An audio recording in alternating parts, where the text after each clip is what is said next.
ನಮಸ್ಕಾರ ಸ್ನೇಹಿತರೆ, ಕನ್ನಡ ಕಾಮಿಕ್ ಬುಕ್ಗೆ ಎಲ್ರಿಗೂ ಸ್ವಾಗತ. ಇವತ್ತು ಸೂಪರ್ ಗರ್ಲ್ ಸಿನಿಮಾದ ಅಫಿಷಿಯಲ್ ಟ್ರೈಲರ್ನ ಬ್ರೇಕ್ ಡೌನ್ ಮಾಡ್ತಾ ಇದ್ದೀನಿ. ಇದಕ್ಕೂ ಮುಂಚೆ ಬಂದಿರೋ ಟೀಸರ್ ಟ್ರೈಲರ್ನ ಆಲ್ರೆಡಿ ಬ್ರೇಕ್ ಡೌನ್ ಮಾಡಿದ್ದೀನಿ. ಅದರಲ್ಲಿ ಹೇಳಿರುವಂಥ ವಿಚಾರಗಳನ್ನೆಲ್ಲ ಬಿಟ್ಟು ಇಲ್ಲಿ ಹೊಸದಾಗಿ ನೋಡೋದಕ್ಕೆಲ್ಲ ಏನು ಸಿಕ್ತು, ಏನು ಕತೆ, ಅದನ್ನೆಲ್ಲ ಈ ವಿಡಿಯೋದಲ್ಲಿ ಡಿಸ್ಕಸ್ ಮಾಡ್ತಾ ಹೋಗೋಣ.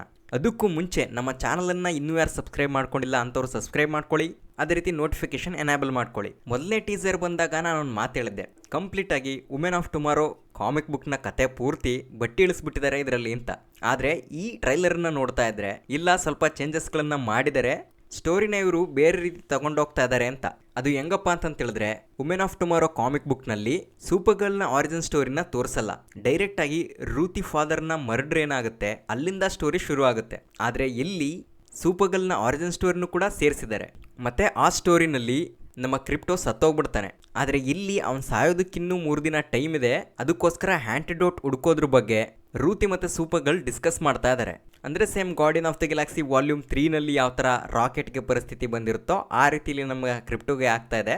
ಮೇ ಬಿ ಈ ಸಿನಿಮಾದಲ್ಲಿ ಕ್ರಿಪ್ಟೋ ಬದುಕಿ ಉಳಿದ್ರೂ ಉಳಿಬೋದು, ಹಂಗಾದ್ರೆ ಇನ್ನೂ ಚೆನ್ನಾಗಿರುತ್ತೆ. ಇನ್ನು ನೆಕ್ಸ್ಟ್ ನೋಡೋದಾದ್ರೆ, ವುಮೆನ್ ಆಫ್ ಟುಮಾರೋ ಕಾಮಿಕ್ಸ್ನಲ್ಲಿ ಲೋಬೋ ಅಪಿಯರೆನ್ಸ್ ಇರೋದೇ ಇಲ್ಲ. ಬರೀ ಕ್ರೆಮ್ ಮತ್ತೆ ಸೂಪರ್ ಗರ್ಲ್ ರೂತಿ ಇವರ ರೈವಲ್ರಿ ಸೇಡು ಇದು ಮಾತ್ರ ಇರುತ್ತೆ. ಇದನ್ನೆಲ್ಲ ನೋಡ್ತಾ ಇದ್ರೆ ಆ ವುಮೆನ್ ಆಫ್ ಟುಮಾರೋ ಕಾಮಿಕ್ಸ್ಗಿನ್ನ ಇದು ಸ್ವಲ್ಪ ಡಿಫ್ರೆಂಟ್ ಆಗಿ ಇರುತ್ತೆ ಅಂತ ಹೇಳ್ಬಿಟ್ಟು ಮೇಲ್ನೋಟಕ್ಕೇನೆ ಕಾಣಿಸ್ತಾ ಇದೆ. ಆದರೆ ಇದರಲ್ಲೂ ಕೂಡ DC ಅವರ ಒಂದು ಫಾಲ್ಟ್ ಕಾಣಿಸ್ತಾ ಇದೆ. ಅದೇನಪ್ಪ ಅಂತ ಹೇಳಿದ್ರೆ, ಟೂ ಮಚ್ ಇನ್ಫಾರ್ಮೇಶನ್ ಮತ್ತೆ ಟೂ ಮಚ್ ಸ್ಟೋರಿ ಬಗ್ಗೆ ಟ್ರೈಲರ್ನಲ್ಲೇನೆ ಬಿಟ್ಕೊಡ್ತಾ ಇದ್ದಾರೆ. ಮುಂಚೆ ಇದನ್ನ ಸೋನಿಯವರು, ಮಾರ್ವೆಲ್ ಅವರು ಮಾತ್ರ ಮಾಡ್ತಾ ಇದ್ರು. ಆದ್ರೆ ಈಗ DC ಅವರು ಕೂಡ ಶುರು ಹಚ್ಕೊಂಡಿದ್ದಾರೆ. ಓಕೆ, ಅದೆಲ್ಲ ಹಂಗಿರ್ಲಿ. ಈಗ ಟ್ರೈಲರ್ ಒಳಗಡೆ ಇರುವಂತ ಡೀಟೇಲ್ಸ್ ಗಳ ಬಗ್ಗೆ ನೋಡ್ಬಿಡೋಣ. ಇನ್ನು ಈ ಟ್ರೈಲರ್ ನಲ್ಲಿ ಕ್ಲಾರ್ಕ್ ಕೆಂಟ್ ನ ಅಪಿಯರೆನ್ಸ್ ಅನ್ನ ತಂದಿದ್ದಾರೆ. ಬರೀ ನ್ಯೂಸ್ ಪೇಪರ್ ನಲ್ಲಿ ಮಾತ್ರ ಅಲ್ಲದೆ ಅವನೇ ನೇರವಾಗಿ ಇವಳ ಜೊತೆ ವಿಡಿಯೋ ಕಾಲ್ ಮಾಡ್ಬಿಟ್ಟು ಮಾತಾಡ್ತಾ ಇದ್ದಾನೆ. ಅಂದ್ರೆ ಅದು ಒಂದು ಮಾನಿಟರ್ ಅಥವಾ ಟಿವಿ ತರದ ಡಿವೈಸ್ ನಲ್ಲಿ ಮಾತಾಡ್ತಾ ಇರೋದು ಗೊತ್ತಾಗುತ್ತೆ. ನೀನು ನಮ್ಮ ಟೀಮ್ ಬಿಟ್ಬಿಟ್ಟು ಈ ತರ ಪದೇ ಪದೇ ತಿರುಗಾಡ್ಕೊಂಡು ಹೋಗ್ತಾ ಇದ್ರೆ ನಿನ್ನ ಪ್ಲೇಸನ್ನ ನೀನು ಗುರುಸ್ಕೊಳ್ಳೋದು ಕಷ್ಟ ಆಗುತ್ತೆ, ಜೊತೆಗೆ ಈ ಜನಗಳನ್ನು ಕೂಡ ನೀನು ಕಳ್ಕೊಳ್ತೀಯಾ ಅಂತ.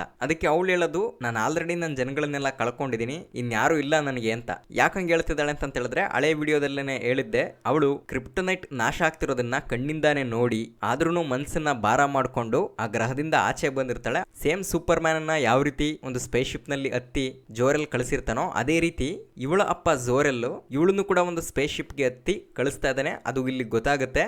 ಮತ್ತೆ ನೀವು ಇಲ್ಲಿ ಕನ್ಫ್ಯೂಸ್ ಮಾಡ್ಕೊಳ್ಳೋದಕ್ಕೆ ಹೋಗ್ಬೇಡಿ, ಕಾರಾ ಮತ್ತೆ ಸೂಪರ್ ಮ್ಯಾನ್ ಇಬ್ರು ಅಪ್ಪನೂ ಒಬ್ರೆ ಅಂತೇಳಿ. ಅದು ಬೇರೆ ಬೇರೆ. ಸೂಪರ್ ಮ್ಯಾನ್ ನ ಅಪ್ಪ ಜೋರೆಲ್ ಅಂದ್ರೆ JOR, ಇವಳ ಅಪ್ಪ ಜೋರೆಲ್ ಅಂದ್ರೆ ZOR. ಇಬ್ರು ಅಣ್ಣ ತಮ್ಮಂದ್ರೆ ಕ್ರಿಪ್ಟೋನೈಟ್ ನಾಶ ಆಗ್ತಿರೋಂಥ ಟೈಮಲ್ಲಿ ಇಬ್ರು ಅವ್ರವ್ರ ಮಕ್ಕಳನ್ನ ಸ್ಪೇಸ್ ಶಿಪ್ ಗತ್ಬಿಟ್ಟು ಭೂಮಿಗೆ ಕಳಿಸ್ತಾರೆ. ಆದ್ರೆ ಸೂಪರ್ ಮ್ಯಾನ್ ಭೂಮಿಗೆ ಮುಂಚೆನೆ ಬಂದ್ಬಿಡ್ತಾನೆ. ಹಂಗಾಗಿ ಅವನ ಏಜ್ ಜಾಸ್ತಿ ಇರುತ್ತೆ, ಅಂದ್ರೆ 30+ ಏನೋ ಆಗಿದೆ. ಇಲ್ಲಿ ಕಾರಾ ದೊಡ್ಡವಳು ಆಗಿದ್ರೂ ಕೂಡ ಅವಳು ಭೂಮಿಗೆ ಬರೋದು ತಡ ಆಗುತ್ತೆ. ಹಂಗಾಗಿ ಆ ಸ್ಪೇಸ್ ಟೈಮ್ ನಲ್ಲಿ ಅವಳ ಏಜ್ ಹಂಗೆ ಸ್ಟ್ರಕ್ ಆಗ್ಬಿಟ್ಟು ಅವಳಿಗಿನ್ನೂ 21 ಏಜ್ ಆಗಿದೆ ಅಷ್ಟೇ. ಆ್ಯಂಡ್ ಅದೇ ರೀತಿ ಇಲ್ಲಿ ಅವರ ಅಪ್ಪನ್ನ ಏನು ತೋರಿಸ್ತಾರೆ ಆ್ಯಂಡ್ ಅವ್ರ ಮುಖದಲ್ಲಿ ಏನೋ ಅಲರ್ಜಿ ಥರ ಆಗಿರೋದು ಕಾಣಿಸ್ತಾ ಇದೆ. ಅಂದರೆ ಅವ್ರಿಗೆ ಯಾವುದೋ ಥರದ್ದು ಒಂದು ಕಾಯಿಲೆ ಬಂದಿರ್ಬೋದು.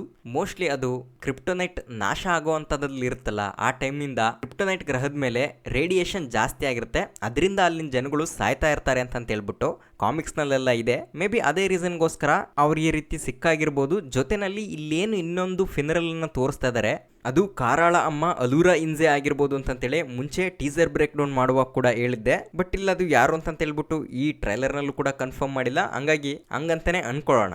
ಮತ್ತೆ ಈ ಒಂದು ರೇಡಿಯೇಷನ್ ಇಂದ ಏನು ಕಾಯಿಲೆ ಬರ್ತಾ ಇರುತ್ತೆ ಅಂತ ನಾವೆಲ್ಲ ಏನು ಅನ್ಕೊಳ್ತಾ ಇರ್ತೀವಿ, ಸೇಮ್ ಅದೇ ಥರ ಕಾರಾ ಮುಖದಲ್ಲೂ ಕೂಡ ಅಲರ್ಜಿ ಆಗಿರೋದನ್ನ ನಾವು ನೋಡ್ಬೋದು.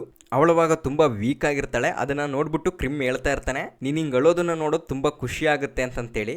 ಓಕೆ, ಅವಳಿಗೆ ಆ ರೀತಿ ಯಾಕಾಗಿರ್ಬೋದು ಅಂತ ಹೇಳಿದ್ರೆ, ಅವಳು ಗ್ರೀನ್ ಸನ್ ಇರುವಂಥ ಪ್ಲಾನೆಟ್ಗೆ ಹೋಗಿರ್ತಾಳಲ್ಲ, ಅವಾಗ ಈ ರೀತಿ ವೀಕ್ ಆಗಿರ್ತಾಳೆ ಅಂತ ಅನ್ಸುತ್ತೆ. ಆಕ್ಚುಲಿ ಇದೇ ರೀತಿ ಅವರು ಗ್ರೀನ್ ಸನ್ ಇರುವಂಥ ಪ್ಲಾನೆಟ್ಗೂ ಕೂಡ ಹೋಗ್ತಾರೆ. ಅವಾಗ ಕಾರಾ ಸಿಕ್ಕಾಪಟ್ಟೆ ವೀಕ್ ಆಗಿ ಹೋಗ್ತಾಳೆ. ಆದರೆ ಅಲ್ಲಿ ಕ್ರೆಮ್ ಇರೋದಿಲ್ಲ, ಬದಲಾಗಿ ಅವರಲ್ಲಿ ದೊಡ್ಡ ದೊಡ್ಡ ಡೈನೋಸರ್ಸ್ಗಳ ಜೊತೆ ಎಲ್ಲ ಫೈಟ್ ಮಾಡ್ತಾರೆ. ಆದರೆ ಇಲ್ಲಿ ಕ್ರೆಮ್ ಅಲ್ಲೇ ಇದ್ದು ಅವಳ ಮೇಲೆ ಅಟ್ಯಾಕ್ ಮಾಡೋಕೆ ಹೋಗ್ತಿರೋದು ಗೊತ್ತಾಗುತ್ತೆ. ಆ್ಯಂಡ್ ಹಳೆ ಟೀಸರ್ನಲ್ಲೇನೆ ತೋರಿಸಿದ್ರು, ಸೇಮ್ ಅದೇ ಒಂದು ಪ್ಲಾನೆಟ್ನಲ್ಲೇನೆ ಎಲ್ಲೋ ಸನ್ ಕೂಡ ಇರೋದು. ಅದರಿಂದ ಮತ್ತೆ ಅವಳಿಗೆ ಪವರ್ ಬರುತ್ತೆ ಅಂತೇಳಿ ಅದೇ ಡೀಟೇಲನ್ನು ಇಲ್ಲೂ ಕೂಡ ಕಂಟಿನ್ಯೂ ಮಾಡಿದ್ದಾರೆ. ಇನ್ನು ವಿಡಿಯೋ ಸ್ಟಾರ್ಟಿಂಗ್ನಲ್ಲೇ ಹೇಳಿದೆ, ವುಮೆನ್ ಆಫ್ ಟುಮಾರೋ ಕಾಮಿಕ್ಸ್ನಲ್ಲಿ ಕ್ರಿಪ್ಟೋ ಸತ್ತೋಗ್ತಾನೆ ಅಂತೇಳಿ. ಅದು ಹೆಂಗಪ್ಪ ಅಂತ ಹೇಳಿದ್ರೆ ಸೇಮ್ ಈ ಟ್ರೈಲರ್ನಲ್ಲಿ ತೋರಿಸಿರೋ ರೀತಿನೇ ಕ್ರೆಮ್ ಬಂದ್ಬಿಟ್ಟು ಬಾಣ ಹೊಡೆದ್ಬಿಟ್ಟು ಸಾಯಿಸ್ತಾನೆ. ಅಂಡ್ ಅದೇ ರೀತಿ ಅವರ ಸ್ಪೇಸ್ ಶಿಪ್ ಹತ್ಕೊಂಡ್ಬಿಟ್ಟು ಓಡೋಗ್ಬಿಡ್ತಾನೆ. ಅಂಡ್ ಇಲ್ಲೂ ಅದೇ ರೀತಿನೇ ಅವರ ಸ್ಪೇಸ್ ಶಿಪ್ ಒಳಗಡೆ ನಿಂತ್ಕೊಂಡೇನೆ ಅವನು ಕ್ರಿಪ್ಟೋಗೆ ಬಾಣ ಬಿಡೋದು. ಅಂಡ್ ಆ ಸ್ಪಾಟ್ ನಲ್ಲಿ ರೂತಿ ಕೂಡ ಇರ್ತಾಳೆ, ಅದನ್ನ ನಾವಿಲ್ಲಿ ಅಬ್ಸರ್ವ್ ಮಾಡಬಹುದು. ಇಬ್ರು ನಿಂತಿದ್ದಾರೆ ಇಲ್ಲಿ. ಆದ್ರೆ ಸಿನಿಮಾದಲ್ಲಿ ಕ್ರಿಪ್ಟೋ ಸಾಯಲ್ಲ ಅಂತ ಅನ್ನಿಸ್ತಾ ಇದೆ. ಯಾಕೆ ಅಂತ ಹೇಳಿದ್ರೆ ಕ್ರಿಪ್ಟೋಗಾಗಿರೋ ಗಾಯನ ವಾಸಿ ಮಾಡೋದಕ್ಕೆ ಔಷಧಿ ಬ್ರಿಗೇಡ್ಸ್ ಅವ್ರ ಹತ್ರ ಇದೆ. ಅಂಡ್ ಅವನಿನ್ನೂ ಸಾಯೋದಕ್ಕೆ 3 ದಿನ ಟೈಮ್ ಇದೆ, ಅಷ್ಟೊಳಗಡೆ ಅದನ್ನ ಹುಡುಕ್ಬೋದು ಅಂತೇಳಿ ರೂತಿ ಹೇಳ್ತಾ ಇದ್ದಾಳೆ. ಆಕ್ಚುಲಿ ಈ ಟೈಮ್ ನಲ್ಲಿನೇ ರೂತಿ ಮತ್ತೆ ಸೂಪರ್ ಗರ್ಲ್ ಇಬ್ರು ಸೇರ್ಕೊಂಡ್ಬಿಟ್ಟು ಕ್ರಿಮ್ ಅಗೇನೆಸ್ಟ್ ಆಗಿ ಫೈಟ್ ಮಾಡೋದು ಹೊರಡೋದು. ಇದಕ್ಕೂ ಮುಂಚೆ ಬರೀ ರೂತಿಗೆ ಮಾತ್ರ ಅವಳನ್ನ ಕೊಲ್ಬೇಕು ಅಂತ ಇರುತ್ತೆ. ಆ ಒಂದು ಕಾರಣಕ್ಕೋಸ್ಕರನೇ ಭಾರತ ಯಾರಾದ್ರೂ ಬೌಂಟಿ ಹಂಟರ್ಸ್ಗಳು ಸಿಗ್ತಾರ ಅವನನ್ನ ಹೊಡೆಯೋದಕ್ಕೆ ಅಂತ ಹೇಳ್ಬಿಟ್ಟು ಹುಡ್ಕೊಂಡ್ ಬಂದಿರ್ತಾಳೆ. ಬಟ್ ಅವಳಿಗೆ ಸಿಕ್ಕೋದು ಸೂಪರ್ ಗರ್ಲು. ಇಲ್ಲಿಂದ ಇತ್ಲಾಗೆ ಇಬ್ರು ಒಟ್ಟಾಗೆ ಕೆಲಸ ಮಾಡ್ತಾರೆ ಅಂತ ಅನ್ಸುತ್ತೆ. ಹಂಗಾಗಿ ಈ ಸಿನಿಮಾದ ಕೊನೆಯಷ್ಟೊಳಗಡೆ ನಮ್ಮ ಕ್ರಿಪ್ಟೋ ಬದುಕಿದ್ರೂ ಬದುಕಬಹುದು. ಜೊತೆಗೆ ಲೋಬೋ ಏನಿಲ್ಲಿ ಕಾಣಿಸ್ಕೊಳ್ತದಾನೆ ಅದು ಬರೀ ಯಾವ್ದೇ ತರದ ಕೇಮಿಯೋ ಆಗಿರದೆ ಕಂಪ್ಲೀಟ್ ಸಿನಿಮಾದಲ್ಲಿ ಅವನ ಕಾಂಟ್ರಿಬ್ಯೂಷನ್ ಇದೆ ಅಂತ ಹೇಳ್ಬಿಟ್ಟು ಗೊತ್ತಾಗ್ತಾ ಇದೆ. ಯಾಕಂತ ಹೇಳಿದ್ರೆ ಇವ್ರು ಏನು ಆ ಬೌಂಟಿ ಹಂಟರ್ಸ್ ಗಳನ್ನ ಹುಡ್ಕೊಂಡ್ ಬರ್ತಾಳೆ ರೂತಿ, ಸೇಮ್ ಸ್ಪಾಟ್ ನಲ್ಲಿ ಲೋಬೋನು ಕೂಡ ಇದ್ದು ಇವ್ರು ಎಗನೆಸ್ಟ್ ಆಗಿ ಬಂದವ್ರ ಜೊತೆ ಎಲ್ಲ ಫೈಟ್ ಮಾಡ್ತಿರೋದು ಗೊತ್ತಾಗುತ್ತೆ. ಅಂಡ್ ಅದೇ ರೀತಿ ಅವನ ಬೈಕನ್ನು ಅವ್ನು ತಗೊಂಡು ಒಂದು ಸ್ಪೇಸ್ ಶಿಪ್ ಮೇಲಿರುವಂತ ಗುಂಡಾಗಳಿಗೆಲ್ಲ ಗ್ರಾನೇಡ್ ಹಾಕೊಂಡು ಹೋಗ್ತಿರೋದು ಗೊತ್ತಾಗ್ತಾ ಇದೆ. ಅಂದ್ರೆ ಇಲ್ಲಿ ಅವನು ಸೂಪರ್ಗರ್ಲ್ ಮತ್ತೆ ರೂತಿ ಅವ್ರ ಕಡೆನೆ ಇರ್ತಾನೆ ಅಂತ ಅನ್ಸುತ್ತೆ. ಅಂದ್ರೆ ಒಂದಂತೂ ಕನ್ಫರ್ಮ್ ಆಯ್ತು, ಅವನು ಈ ಸಿನಿಮಾದಲ್ಲಿ ವಿಲನ್ ಅಲ್ಲ, ಆಂಟಿ ಹೀರೋ ಅಂತ. ಮತ್ತೆ ಅವನ ಬೈಕ್ ಬಗ್ಗೆ ಹೇಳಿದ್ನಲ್ಲ, ಅದರಿಂದ ಅವನು ಗ್ರನೇಡ್ ಹಾಕೊಂಡು ಹೋಗ್ತಾ ಇದ್ದ ಅಂತೇಳಿ ಅದು ಒಂದು ರೀತಿ ಈ ಬ್ಯಾಟ್ಮ್ಯಾನ್ನ ಬ್ಯಾಟ್ ಮೊಬೈಲ್ ರೀತಿ ಕೆಲಸ ಮಾಡುತ್ತೆ.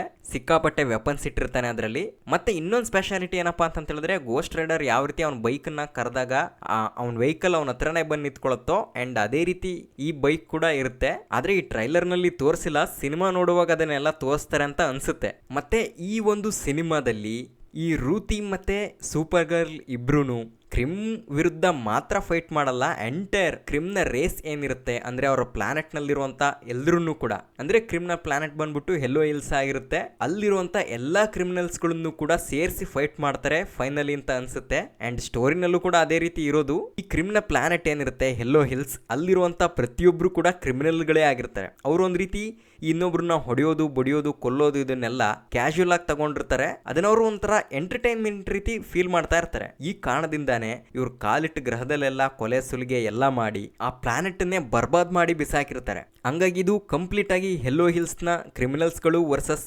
ಸೂಪರ್ ಗರ್ಲ್ ಅನ್ನೋ ರೀತಿ ಇರುತ್ತೆ ಅಂತ ಅನ್ಸುತ್ತೆ. ಸಿನಿಮಾ ಎಂಡ್ ಆಗೋ ಅಷ್ಟೊತ್ತಿಗೆ ಸೂಪರ್ ಗರ್ಲ್ ಎಲ್ಲರ ಜೊತೆನೂ ಫೈಟ್ ಮಾಡಬೇಕಾಗಿರೋಂಥ ಪರಿಸ್ಥಿತಿ ಬರುತ್ತೆ.